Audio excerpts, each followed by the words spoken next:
तो America deal चाहता है या जंग चाहता है? जी हां, पीछे कुछ घंटों में यानी 24 से 36 घंटों में जिस तरह से अमेरिका ने हमले ईरान पर किए, उसके बाद तो यही लगता है कि क्या वाकई अमेरिका बातचीत चाहता है या फिर वो शुरुआत से मन बनाकर उसने रखा है कि वो ईरान पर हमले करेगा, वो जंग की तरफ आगे बढ़ेगा। नमस्कार, मैं हूं नीलू। तो अमेरिका के हमलों के बाद ईरान ने अब जवाबी कार्रवाई की है। लेटेस्ट खबर के साथ शुरुआत कर रहे हैं इस वीडियो की, जो कि अब जो गुरुवार सुबह यानी कि 11 तारीख की सुबह जो हमला किया गया अमेरिका की तरफ से, उसके बाद ईरान ने जो हमले किए हैं उससे इस वीडियो की शुरुआत करते हैं। तो अमेरिका के हमलों के बाद ईरान ने जवाबी कार्रवाई की है। ईरानी सेना ने अपने बहरीन और कुवैत में अमेरिकी मिलिट्री बेसिस पर अटैक किया। साथ ही ईरान ने हॉर्मुज स्ट्रेट में 2 जहाजों को भी निशाना बनाया है और इस बात का दावा ईरान ने किया है। अमेरिका के ईरान पर गुरुवार तड़के किए गए हमले के बाद ईरान के जवाबी अटैक से पश्चिम एशिया में एक बार फिर से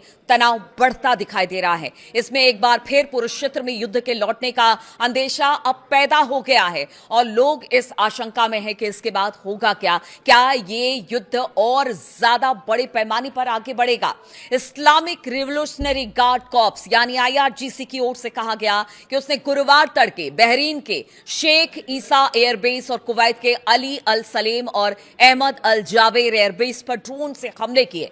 साथ ही हॉर्मुज स्ट्रेट से गैर कानूनी रूप से गुजरने की कोशिश करने वाले 2 तेल टैंकरों पर भी हमला किया है। वो आगे आपको बताएंगे कि हॉर्मुज स्ट्रेट अब पूरी तरह से ईरान ने बंद कर दिया है और उसने क्या कहा है वहां से गुजरने वाले जहाज और देशों को, वो भी आपको बताएंगे। लेकिन अगर आज सुबह सुबह की बात की जाए तो अमेरिका ने ईरान पर पहले हमला किया और ये करीब करीब भारतीय समय अनुसार 11 तारीख की तड़के 3-4 बजे के आसपास यह हमला शुरू हुआ अमेरिका की तरफ से।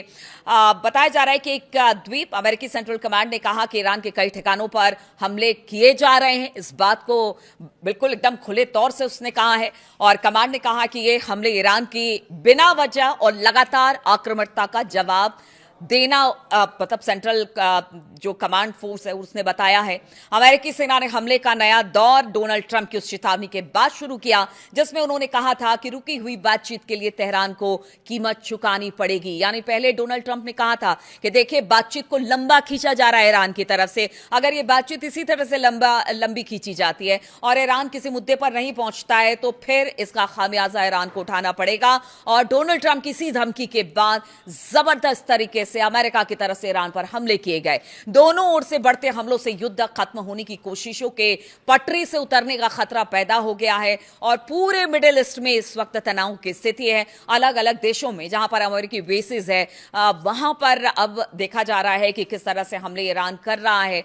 लेकिन अगर सेंट्रल कमांड यानी अमेरिकी सेंट्रल कमांड की बात की जाए तो उसने सोशल मीडिया पर एक पोस्ट में कहा कि कमांड इन चीफ के निर्देश पर यूएस सेंट्रल कमांड की फोर्स ने आज शाम ईरान के कई ठिकानों पर अतिरिक्त आत्मरक्षा हमले शुरू किए हैं और यह हमले ईरान की बिना वजह और लगातार जारी आक्रामकता के जवाब में दिए जा रहे हैं। यानी अमेरिका का कहना है कि पहले उसने मारा, उसके बाद हमने उसका जवाब दिया है। लेकिन आप समझिए, एक हेलीकॉप्टर के गिरने के बाद जिसकी तस्दीक डोनाल्ड ट्रंप ने पहले यह कही थी कि हो सकता है कि किसी तरह से कोई खराबी आ गई हो, दोनों जो उसमें पायलट थे उनको बचा लिया गया, फिर अचानक ऐसा क्या हुआ कि उन्होंने हमला कर दिया ईरान पर। अब कह रहे हैं कि ईरान ने हमला किया और उसी का जवाब दिया जा रहा है। अमेरिकी हमलों की यह सिलसिला बहरीन, कुवैत और जॉर्डन में अमेरिकी सैनिक ठिकानों पर ईरानी हमलों के कुछ घंटे बाद शुरू हुआ। हमने देखा कि कल किस तरह से करीब 21-22 ठिकानों पर अमेरिका का हमला किया गया ईरान की तरफ से और इस हफ्ते ये तीसरी बार है जब एक दूसरे पर हमले ने 2 महीने के सीजफायर को की परीक्षा ली है। यानी ऐसा लगा कि अब खत्म कि तब खत्म, बातचीत खत्म, युद्ध शुरू। ये तीसरी बार है जबकि इतना बड़ा हमला एक दूसरे की तरफ अमेरिका और ईरान कर रहा है।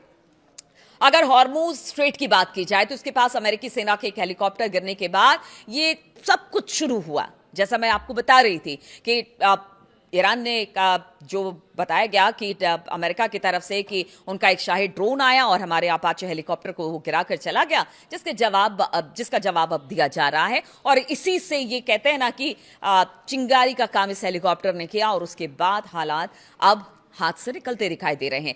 ईरान की रिवोल्यूशनरी गार्ड यानी कि आईआरजीसी ने बुधवार को कहा था कि उनकी ओर से जॉर्डन में एक अमेरिकी सैन्य अड्डे सहित खाड़ी देशों के 22 ठिकानों पर मिसाइल और ड्रोन हमले किए गए।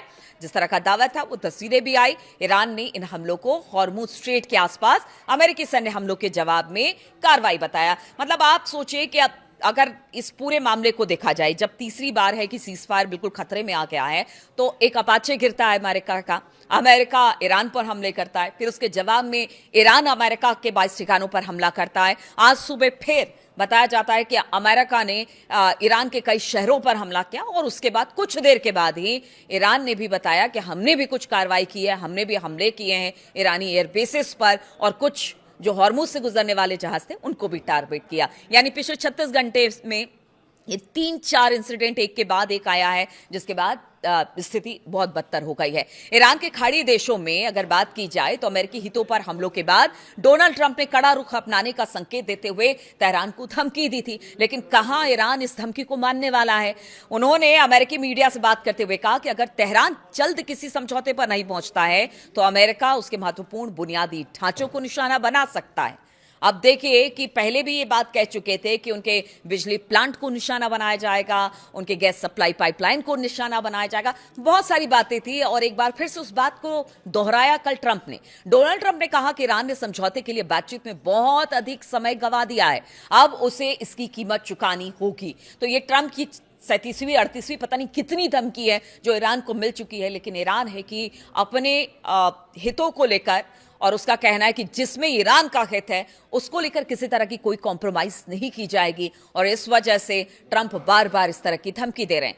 ट्रंप ने दावा किया कि ईरान की मिलिट्री नेवी और एयरफोर्स पूरी तरह से तबाह हो चुके। ये तो आप सोचिए कि मतलब फरवरी में हमला शुरू हुआ, उसके 10 दिन बाद से ये कह रहे हैं ट्रंप की देखिए हमने पूरे उनके नेवी और एयरफोर्स को खत्म कर दिया।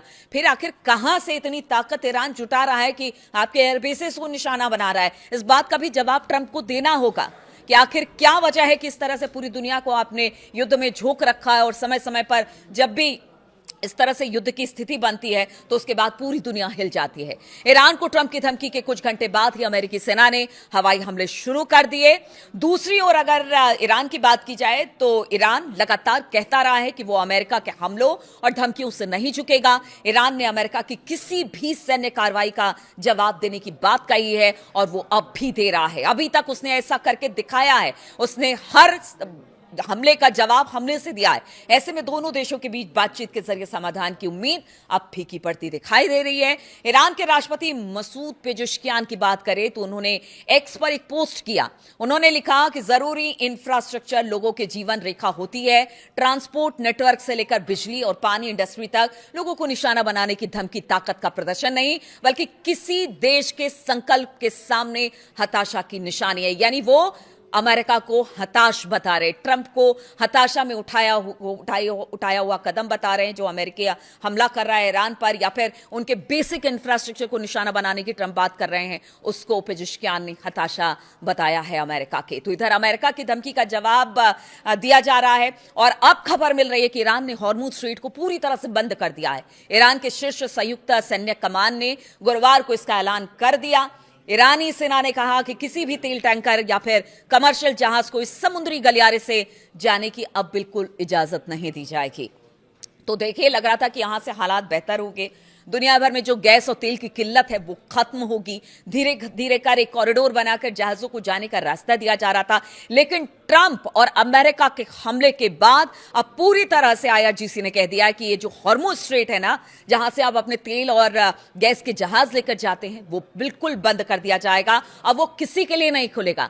कमान की ओर से जारी बयान में कहा गया कि जो जहाज हॉर्मुज से गुजरने की कोशिश करेगा उसको निशाना बनाते हुए गोली चलाई जाएगी और ऐसे में यहां से गुजरने वाले जहाजों की सुरक्षा की जिम्मेदारी खुद उन देशों की होगी जिनके जहाज यहां से निकलेंगे। अमेरिका के हमलों के बाद ईरान ने हॉर्मुज स्ट्रेट को बंद करने की अब पूरी तरह से घोषणा कर दी है, जिससे अब पश्चिम एशिया में युद्ध फिर से फैलने के संकेत अब साफ तौर से दिखाई दे रहे हैं और साथ ही साथ तेल और गैस की कीमतों में उछाल आने का खतरा पैदा हो गया है।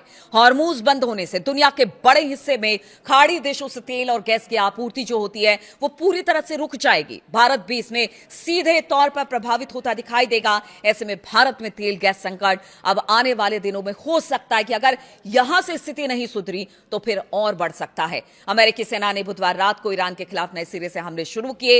ईरानी मीडिया ने बताया कि देश के दक्षिण में हॉर्मुज स्ट्रेट के पास धमाके हुए। दक्षिण बंदरगाह शहर बंदर अब्बास, केशम द्वीप, मिनाब, सिरिक शहरों में धमाकों की आवाज सुनी गई और इसके बाद ईरान ने हॉर्मुज बंद करने और हमले का जवाब देने की बात कही है और वो हमले इस वक्त हो रहे हैं। ईरान की ओर से इससे पहले खाड़ी देशों में अमेरिकी ठिकानों पर हमले किए गए थे। ईरान के विदेश मंत्रालय ने कहा कि खाड़ी में उसके पड़ोसी देशों की अमेरिका और इजरायली हमलों को रोकने की कानूनी और नैतिक जिम्मेदारी है। आप चाहिए तो रोकिए, यानी जितने अरब देश हैं उनसे ईरान कह रहा है कि आपकी जिम्मेदारी है। अगर यहां हालात बिगड़ते हैं तो उसमें साफ तौर से आप जिम्मेदार होंगे, क्योंकि अमेरिका के एयर बेसिस आप ही के देश में है।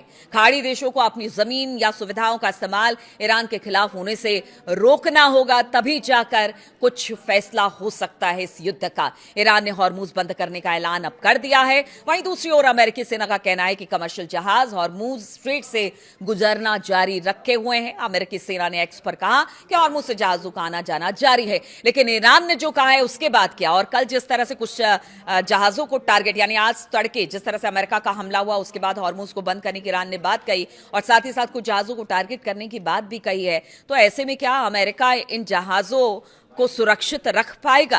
क्या उनकी बात पर भरोसा करके बाकी देश अपने जहाज यहां से गुजार पाएंगे? लगता तो ऐसा कुछ नहीं है। भले अमेरिका दावा कितना भी कर ले, लेकिन स्थिति इस वक्त विकट है, विकराल है। इसलिए बार बार कहा जा रहा है कि क्या वाकई ट्रंप बातचीत चाहते हैं या जंग ही एकमात्र विकल्प अमेरिका के सामने है। वो सिर्फ समय को आगे बढ़ा रहे हैं। अंतिम तो निर्णय उनका यही होगा कि ईरान पर हमले कर दिए जाए, लेकिन ईरान तो ईरान है। उसने साफ तौर से कह दिया है अंतिम व्यक्ति जब तक ईरान का जिंदा रहेगा तब तक ईरान पर कोई हमला नहीं कर सकता है।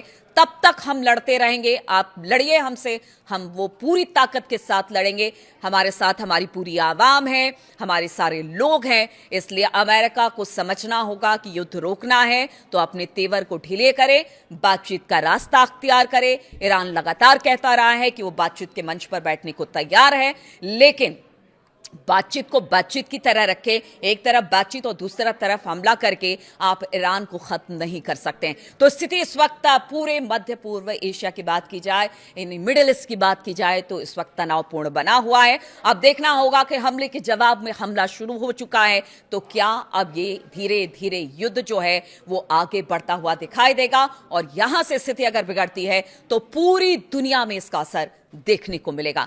बहुत बहुत शुक्रिया मेरे साथ इस वीडियो में शामिल होने के लिए। तब आप अपडेट्स लेकर मैं आपके सामने आती रहूंगी।